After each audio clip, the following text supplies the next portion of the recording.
Hey there guys, my name is Double-Anon. And Noble 684. Welcome you back to more Dream Daddy Dating Simulator. In the last episode, things escalated. And we are going to decide what we do next based on a coin flip. Heads, it's going to be yes. Tails, it's going to be no. Yep. He dropped the coin. Heads. It's a heads, we're going with it. Actually, I should probably get going. Robert steps back. Alright. I think I'm going to head home. Sorry. Nah, that's cool. I head home, my head still spinning with the anxiety of turning Robert down. The sight of the couch helps me compartmentalize, though, and before I know it, I'm having dreams about my teeth falling out. Oh. It's a Interesting dream. So, I wake up from a text from an unknown number. Rise and shine, early bird. Still wanna work out? This is Craig, by the way. Holy crap, it's 6 a.m. Who does that at 6 a.m. anymore? Without realizing it, I drift back to sleep. Whoops, must have winked back out. I check my phone again. Hey bud, still want to get your Swol on? I'm ready to tear up the track. Hit me up. God, the last thing I want to do right now is work out, but it is Craig. I do want to catch up. Sure, we can go to the gym. Hey my man, I need a few minutes to wake up, but let's meet in 20. After a few seconds, another text comes in. Sure thing, meet me at the gym. The gym, simply the gym. Crunch, crunch, crunch, bones cracking. I stretch and my bones crack. I gotta stop falling asleep on the couch. I throw off my blanket and, hey wait, I don't remember falling asleep with a blanket.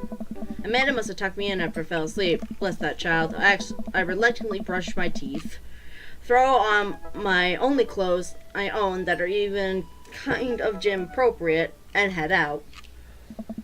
So sweatpants and a t-shirt? Probably. The neighborhood is quiet and serene this early in the morning. Birds chirp and the grass is still wet with dew. Surprisingly, the gym is pretty crowded. I spot Craig standing out front, stretching. Of course, he spots me and waves enthusiastically. Oh. Hey bro, good morning. Hey, good to see you, my man, the man who's man. I'm definitely not as pumped as he is. Maybe I should have had some coffee before I left. You ready to kick some butt? Help! With your help. Help! With your help, I am. And come on, we haven't worked out. We'll need his help. So this one? Yeah. I got the feeling that this is going to be less of me kicking butt and more the gym kicking my butt. But I can handle it with you here. Dude, like bro, that means a lot. Love that one. We head into the gym and I'm immediately intimidated. All these people look like they could break me in half. It seems like Craig is friends with all of them. Yeah, high fives and finger guns, all the cool jocks in the room. They look like they could and would steal my lunch money and spend it on protein shakes. Come on, bud, let's warm up. We head over to the treadmills and start walking. Okay, I can walk. Walking is good. This is a decent place to be. Walking. So I know we are on treadmills. Yes. And those over there are ellipticals. I know words. Very good. What's all this other stuff? Craig laughs. They might look a little scary, but I guarantee that all of them serve a specific purpose for building muscle mass. I watch as a dude in a muscle tee flexes a muscle I didn't know existed on a machine I think was once used to process grain into flour. Well, grindstone? Why is that guy doing that? What is that? Why is that guy doing that to himself? That's a good question, bro. What do you think he's doing?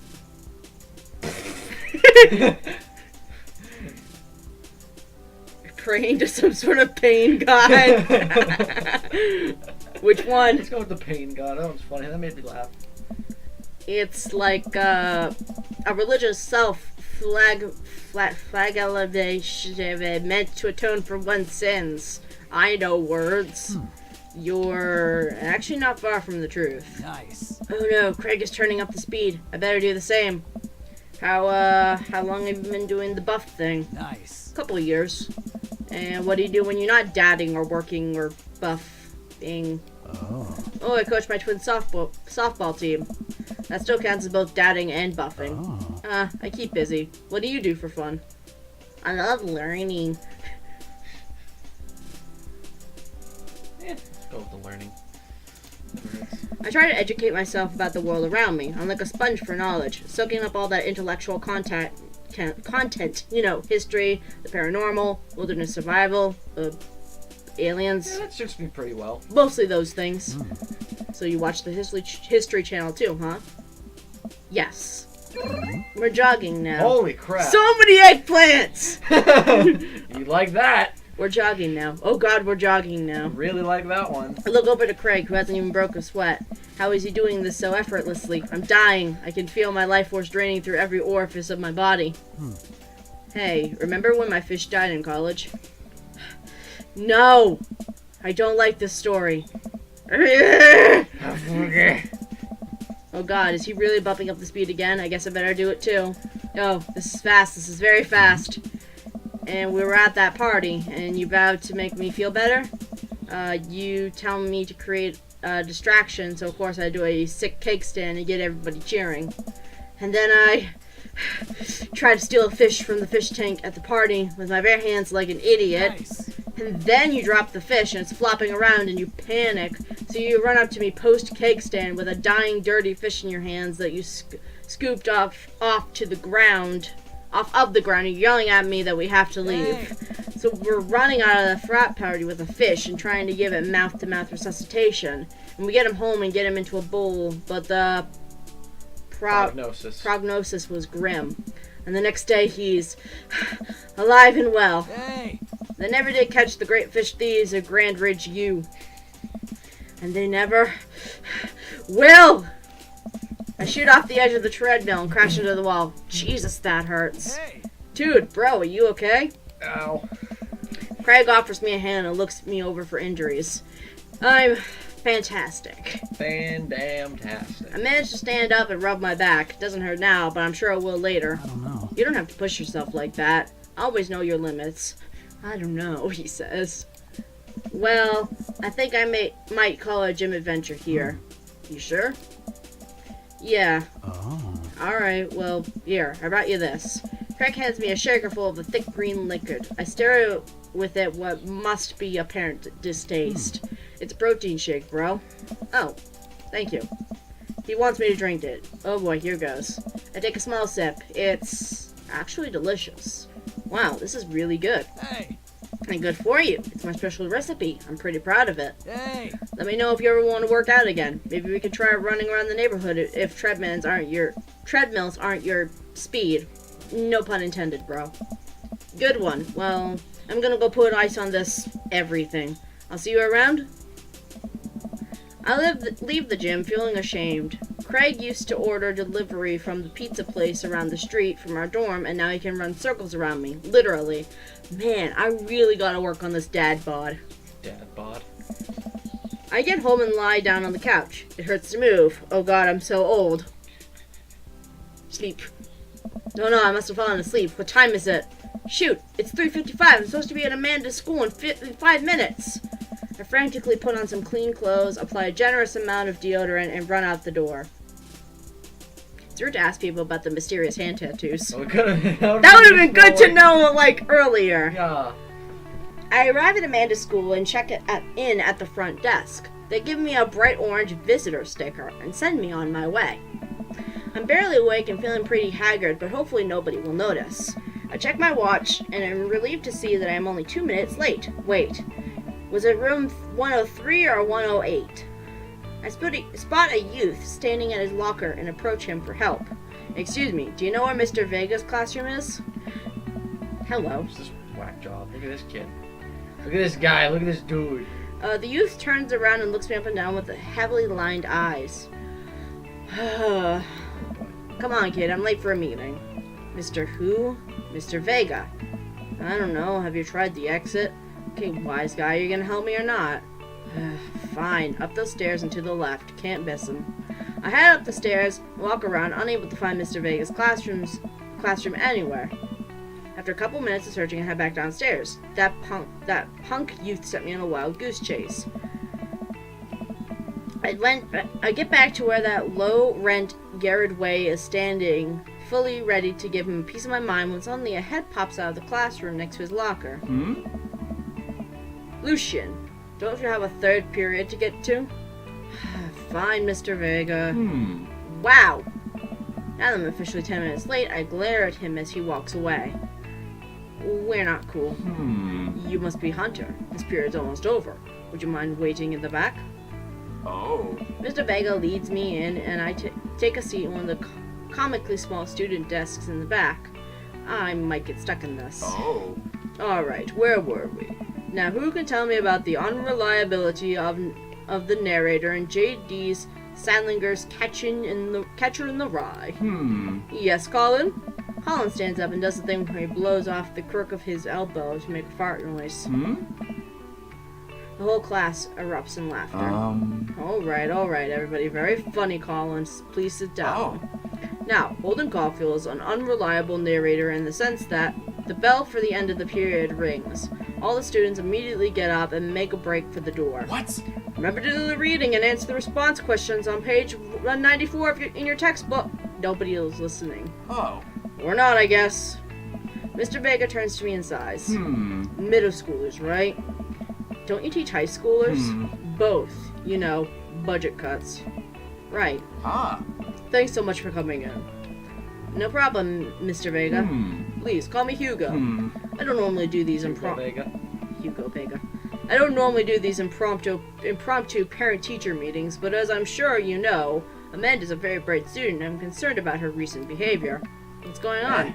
Amanda's never been the most engaged student, but I know she cares. Recently, though, she's been falling behind. She's not completing assignments and has been doing rather poorly on tests. I'd normally chalk this up to senioritis, but this is strange. I thought Amanda always shared everything with me. It hasn't even crossed my mind that something might be wrong. Sorry, taking a drink. My throat hurts. Because you're doing all these different voices. Because I'm doing so much tacking. I just wanted to ask, is everything okay at home? You just moved. Well, we just moved recently, but it was only to the other side of town, and that's Mr. Vega's voice. It was only to the other side of town, and Amanda was more excited about it than I was.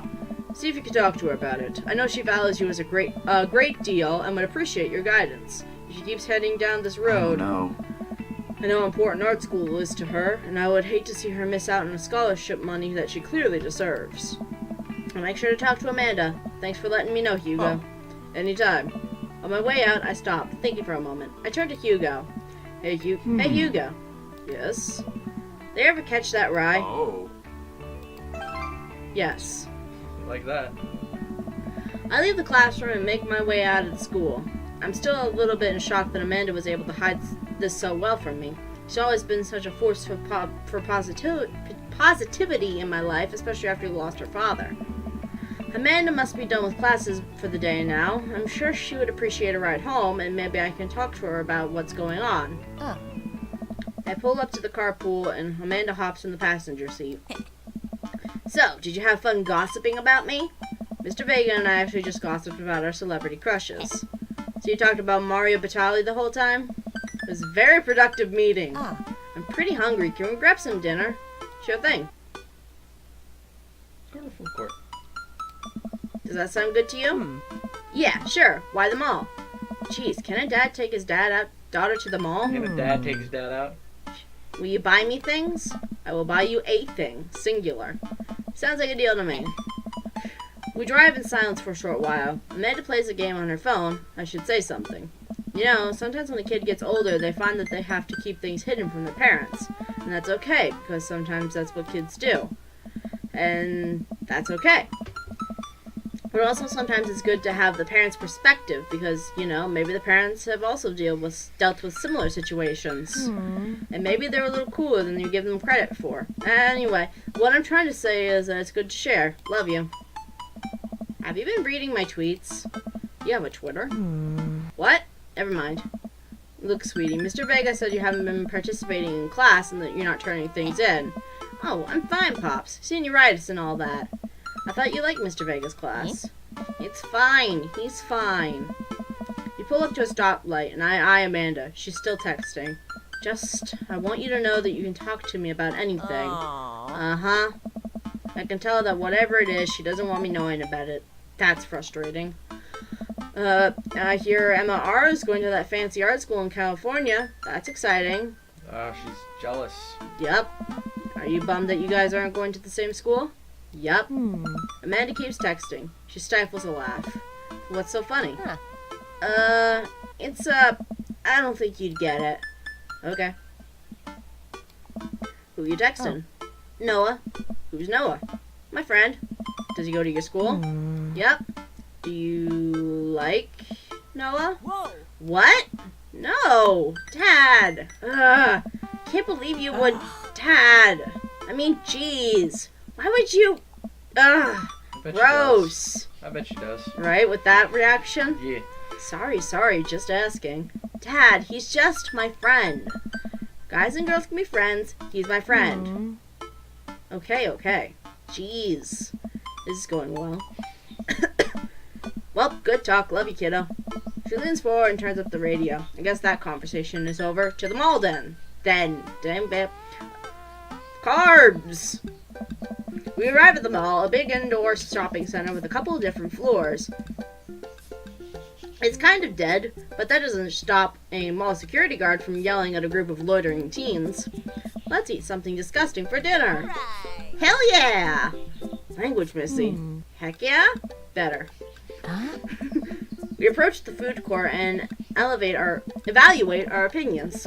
There's greasy restaurant after greasy restaurant. My heart burns just from looking at the menu. Nobody looks happy to be here. What are you in the mood for? Bread dipped in sugar? Bread with cheese on it? Or do you want me to just inject some fat directly into your bloodstream? I extend my hand to her. Would you do me the honor of sharing some nachos? She takes my hand with a grin. It would make me the happiest, cheesiest girl alive. We order a giant pile of chips, an unnaturally orange cheese from a very unenthusiastic and possibly stoned teenager. We take a seat at a rickety table and dig in. Hey. These are bad. These are very bad, but also strangely delicious. We have to eat through the pain.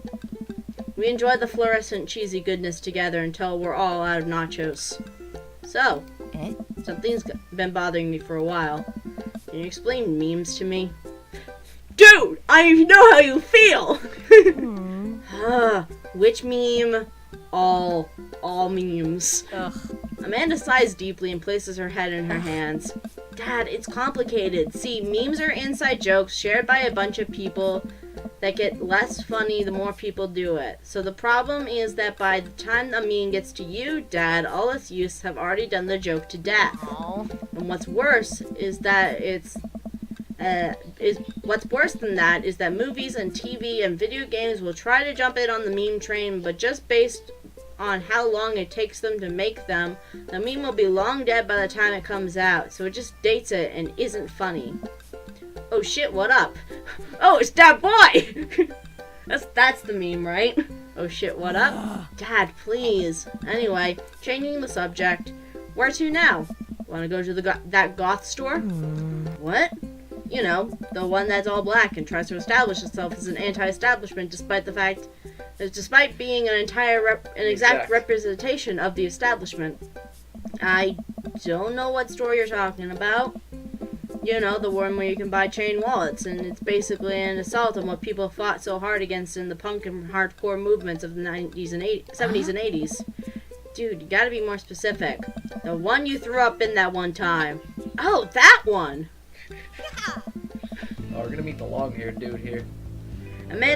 The vampire dude? Yeah. Amanda runs into the store with me trailing behind her. She makes a beeline for the back. Yeah. There it is. You can still see the outline, kinda. I'm so proud. Speech! Amanda. Alright. Speech! Alright, I'll do it if you stop chanting. Amanda stops immediately. I clear my throat. Thank you all for joining us here today to commemorate a historic moment that will forever shape history. On a day very much like today, some 5 years ago, our very own Amanda Ann Stickman had too much blue raspberry slushie on an outing to the mall. After begging her father to take her to the Dead, Goth, and Beyond